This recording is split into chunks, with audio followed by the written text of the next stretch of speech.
Hey guys, HamBone here. This is the new format for us. Like I said a few days ago in a previous live stream, I'm going to start doing videos like this a little bit more frequently. That way, I don't have so many distractions at play whenever I'm trying to get some focus and hard work done.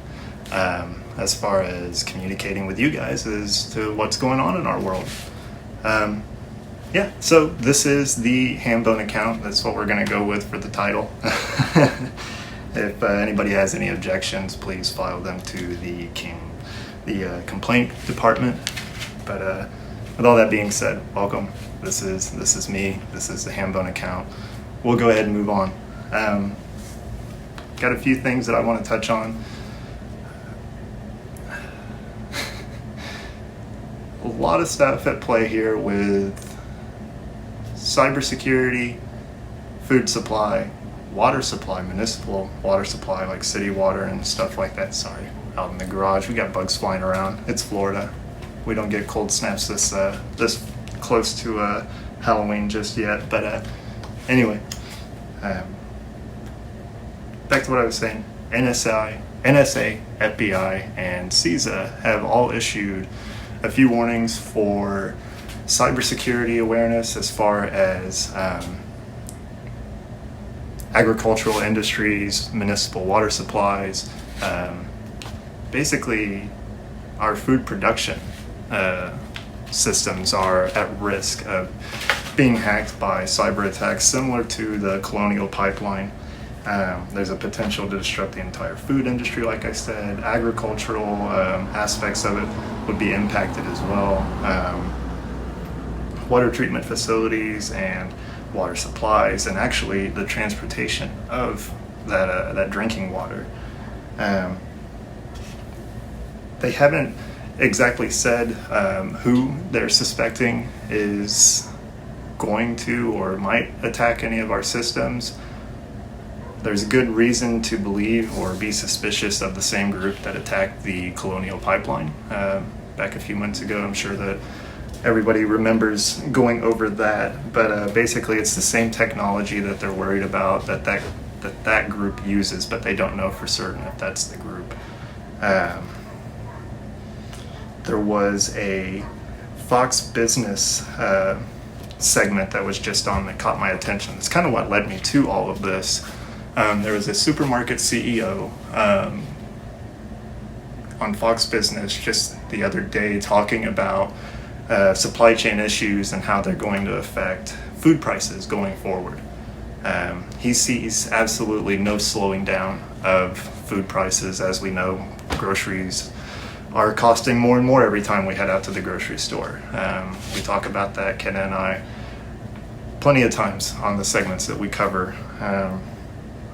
But his thing that really stuck out to me was he expects over the next 60 days, over the next 2 months, retailers are going to be forced, basically having no other choice but to raise their prices for their goods. So be on the lookout for that. It's probably of your best interest to not necessarily go out and panic buy, but you probably do want to go out, you're already at the store, probably pick up a couple extra of everything, stuff that you know that you eat, stuff that you know that you're going to need in a couple of weeks because you run out of it fairly quickly, just that kind of stuff.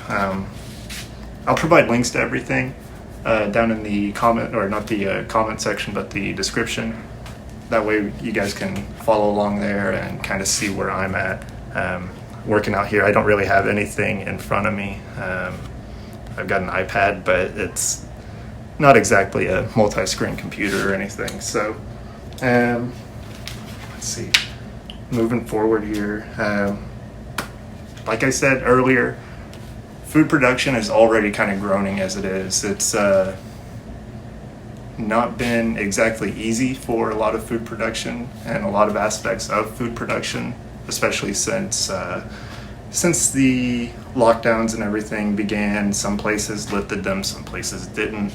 There's been a couple of other cyber attacks here and there. Mostly regionally affected stuff, not so much a nationwide or a global impact as far as I can find. But as far as different aspects that can go into this, like I said, we're already facing a weakened food production system for many reasons. Domestically, I've already listed a couple of things, but globally, just off my notes on the top of my head here, China, they're having trouble with their farm and their agricultural industry. Basically, they put a restriction on fertilizer as far as what they're willing to export to other countries. So that's not only going to affect the Chinese market, not necessarily be a bad thing for them. That's meant to, by design, help alleviate some of the rising costs that they've experienced with fertilizer going up.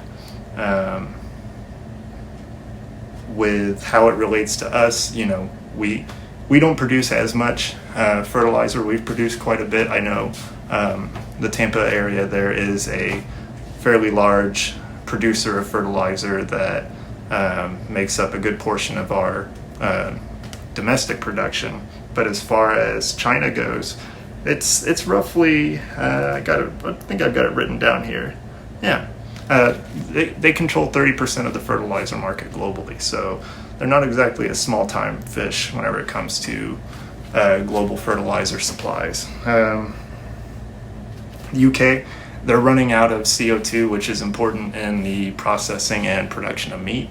From what I understand, it's what's used to give it its color and whatnot, as well as give it a better overall shelf life as far as putting it on the grocery store and whatnot, not necessarily storing it at home.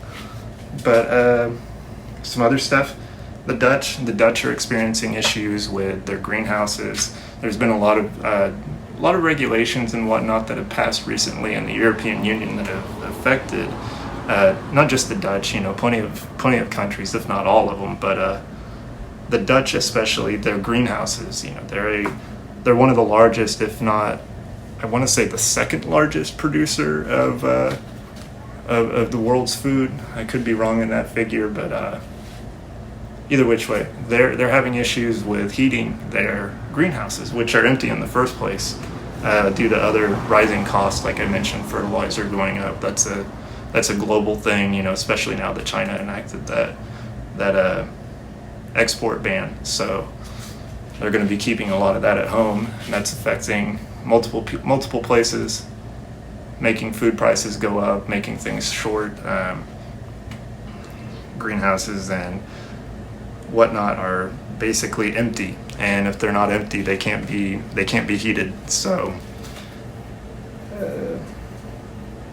this is all stuff that's affecting the global food supply that's already struggling. And this cyber attack warning it just points out how much more susceptible we already are to food supply issues and shortages all around.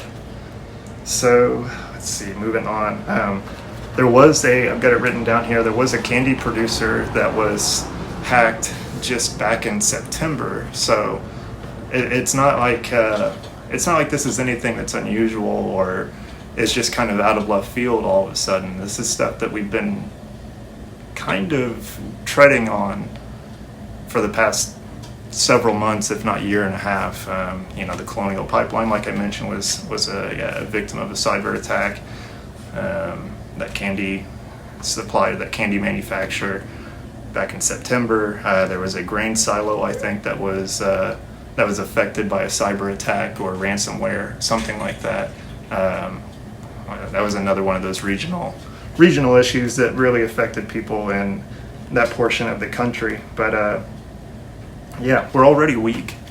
This isn't going to help. So it's probably a wise investment to get a little bit extra food. Don't necessarily go out and panic buy, stock up your entire shelf space or anything like that. But you definitely want to go and make sure you're going to have enough to make it for the next couple of months, because there's really no sign of it slowing down. These are all just negative events waiting to happen. I did come across a study that was pointing out that more adults are skipping out on meals in the last few months. I think it's 3 out of 10 adults are skipping meals, which doesn't sound like a lot, but I personally, I hate to hear anybody having to skip a meal. You know, it doesn't matter if it's my worst enemy. I don't want to see anyone go hungry. But that's just another stat to just kind of throw in there with all of this, that it's not easy right now for a lot of people. Even the schools are struggling. There's a couple articles that I've come across. I think it was a school in Colorado that is having trouble with food shortages and being able to provide lunches and whatnot for the students at the public schools there. So, you know, that's already sad. It already tugs at my heartstrings enough to hear of just anybody going hungry, but especially children. That's something that is a bit of concern. But yeah, it's quite a bit of stuff going on. These cyber attacks, they're not really anything to mess around with, because we've had some people in high up positions within our own government step away because of cybersecurity issues. I think it was someone fairly high up in the NSA. I can't remember exactly who it was, but they'd step down citing or saying that we're basically 10 or 15 years behind where we should be as a country as forms of cybersecurity and keeping our systems safe. And I mean, this is all stuff that's coming to light around the same time as, you know, we have talks of China with their new is it hypersonic or supersonic missile, supposedly defies the laws of physics. I mean, they're sophisticated. You know, they may lead on in some aspects of their way of running things that they're not fully competent in all areas, but don't underestimate what they're capable of. I mean, anybody's capable of anything. But it's just all stuff that I wanted to point out, bring to everybody's attention. This is important to me. Like I said, it's important to me that people don't go hungry. I don't like to see anyone have to skip a meal, or, you know, skip multiple meals. It's never a fun time to go hungry. But I encourage everybody to get out there, get a little bit extra. You don't necessarily, like I said, have to panic buy, but you want to make sure you've got your cupboard stocked up just in case there's any huge fluctuations in price, which it sounds like there's probably going to be over the next 60 days. A CEO of a major supermarket chain, he's in a different position than we are. Obviously, he sees things much differently and has insights on the inner workings of the food supply of our country and global food supply. But it's just a whole different perspective than what anyone that I know personally could ever elaborate on. So, with all that being said, I do appreciate you guys stopping by and checking out the video. Like I said, this is probably the format we're going to try to go with. It's going to be a little bit bumpy to start off with. This is all new to me. So we'll keep rocking, rolling, and going forward with it. But with all that being said, have a good night and enjoy the video. Enjoy the BullHouse.